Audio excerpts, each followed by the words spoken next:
You with the one and only boxing guru. For this episode, we're going to focus in on the major heavyweight fight that's being announced by the WBC mandatory eliminator bout between Deontay, the Bronze Bomber Wilder, versus Andy Ruiz. This is definitely going to be an electrifying fight. But before I jump into the fight, I want to give my assessment on Deontay Wilder's performance against his former sparring partner, Robert the Nordic Nightmare Helenius, in Brooklyn. First off, it was definitely an electrifying event to be there in attendance. It definitely was a heartfelt moment seeing Deontay Wilder in person after not seeing him, for the trilogy against Tyson Fury. I was definitely happy to see the champ back, to reclaim his stake and crown as the heavyweight king of the division. I definitely was excited for him. I thought it was a mutual excitement from Deontay Wilder and his team. Give a shout out to his head trainer, Malik Scott, and Joy, his strength and conditioner. It was a heartfelt love moment. I'm definitely glad that they definitely working with D to, improve D to correct some of D flaws, so he definitely can be the rightful owner of the throne in the heavyweight division.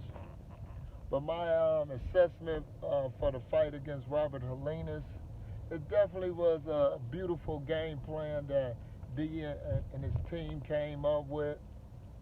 With D being on the back foot. First, him coming in at 214, lean and mean. That definitely right hand, when it hit you, it would knock you out clean. So I definitely love the back foot motion that D was using to circle around and get away from the heavier foes. That's definitely going to use that Tyson Fury type of fighting against Deontay Wilder, trying to bully him or muscle him around the ring. So I definitely like the approach. The only thing that I'm concerned about, that I was worried about, is the real estate. D was, in my opinion, moving just a little tad too much. Sometimes when you use the back foot, you definitely got to be aware of your the real estate in the ring, because you don't want to, bag up and put yourself in a corner where you can't pivot out or spin out of there. And D got lucky when he caught Robert Helenius with that right hand, because he definitely was trapped inside that corner. So that could have been very critical for Deontay Wilder if he would have missed, or Helenius would have slipped that right hand, and he could have came back and cornered D in the corner where he could have did good work against D. So D has to be mindful of that. He definitely has to. You don't have to not run but move as much as he did. You can just step over, pivot over, because once you pivot over, you can get your left hook off that they've been working on, and that will position D back where he can get that right hand off like he wants to. It'll be nice and clean. So D and Malik Nim has to work on that, his team, to correct that, because when they fight, foes who going to pressure him, because everybody from here on out is definitely going to try to pressure and bully Deontay Wilder. So Deontay Wilder definitely has to be conscious of the footage when he used the back foot, and he got to be conscious of the placements where he throws his punches, because you want to definitely stop the opponent from coming forward without getting touched by D, because D hands is his defense. Let me say that again. D hands is his defense. Once he let his hands go, both of them, it will make the opponent freeze without coming in, or be conscious of coming in against D. And then that will give D enough time to position his legs up under him and to load up that right hand so he can make sure he gets it on the clean. He hit it bullseye. So that's definitely going to be very critical for Deontay Wilder and his team to realize that. But in his fight against Andy Ruiz, I think D and them just gonna have to make a minor few adjustments to get victory and to get dominant victory against Andy Ruiz. First of all, I think Andy Ruiz is too little. What I mean by that, not weight wise, but height wise and stature wise, to beat Deontay the Bronze Bomber Wilder. It would be up to Deontay Wilder to give up his height to lose this fight. But I don't see Deontay doing that or his team allowing that to happen. So D definitely gonna have to make corrections in this fight. What I mean by that is when you're fighting a shorter fighter like Andy Ruiz with quick hands, you definitely has to be cognizant of using your punches correctly. D punch as far as his jab definitely gonna have to be a timing jab.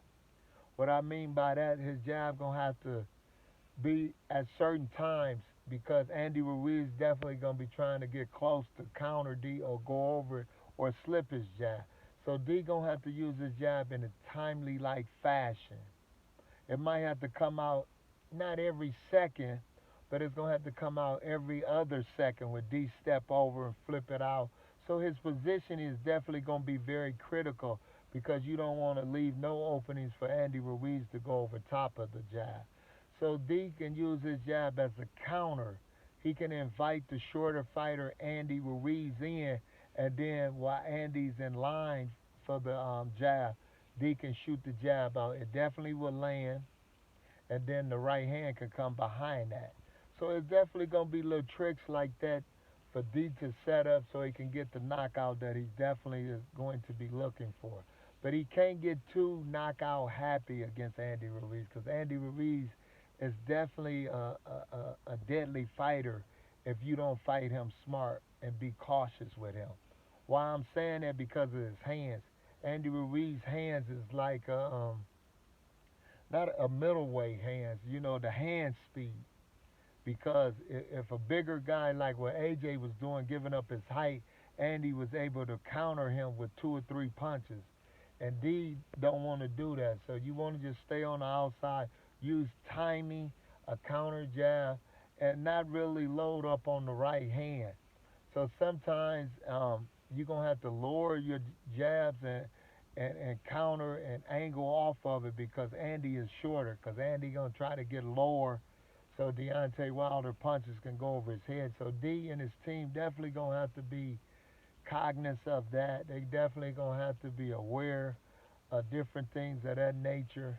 So, but I look for D to get a later round stoppage against Andy Ruiz, because it's going to be tricky because, like I said, Andy Ruiz is heavy. He's going to try to cover up. He's definitely going to try to walk Deontay Wilder down with movement and using blubber, his blubber figure as a punching bag. So D definitely gonna have to punch his figure. What I mean by that is his body. So D definitely gonna have to not aim for the head. You just want to stop the bigger Andy Ruiz as far as his body mass from coming in. So D definitely gonna have to be punching him in the chest, shoulders, arms area to be very effective, and he gonna have to keep range. So me, I see this fight going into the later rounds because it's gonna be tricky because of the height disparity and D trying to get his timing right, and then Andy gonna maybe be pushing him off. He gonna be pushing him off point. What I mean by that is a bigger heavyweight sometimes won't be able to plan against Andy Ruiz because he's gonna try to bull in real fast and make it a whirlwind fight. So a heavyweight gonna have to pivot, turn, and give up his back foot. What I mean by that is planted back foot. So D gonna have to step around and be using the left hook and the jab to be able to keep Andy Ruiz at bay because Andy definitely is going to try to bull forward. So it's gonna be critical of that. So that's why I think this fight will go at least 7 to 8 rounds, I believe. At least about 7 to 8 to 9 rounds because it's gonna be tricky to time it and trying to get that. So these are the words for the one. And plus, this fight is going down maybe in April, or this fight could steal the date. Hopefully, this fight steals the date since Canelo Alvarez is definitely going to be sidelined. So hopefully, for Cinco de Mayo, this fight will be going down in Vegas or Los Angeles, California, at the Crypto Center. I prefer for it to be at the maybe the crypto because yeah, the Mex yeah, but Dean them, but I guess based on the the casinos paying for it. Vegas or LA, you can't go wrong with this fight. It's definitely a being one of those states. It's definitely going to be an electrifying fight for Cinco de Mayo. Andy Ruiz versus Deontay the Browns Bomber. No other fight can top this for Cinco de Mayo, but maybe David Benavidez and Caleb Plant. But I have to lean towards Deontay the Browns Bomber and Andy Ruiz for Cinco de Mayo weekend. These are the words for the one and only boxing guru for this episode of Under the Microscope.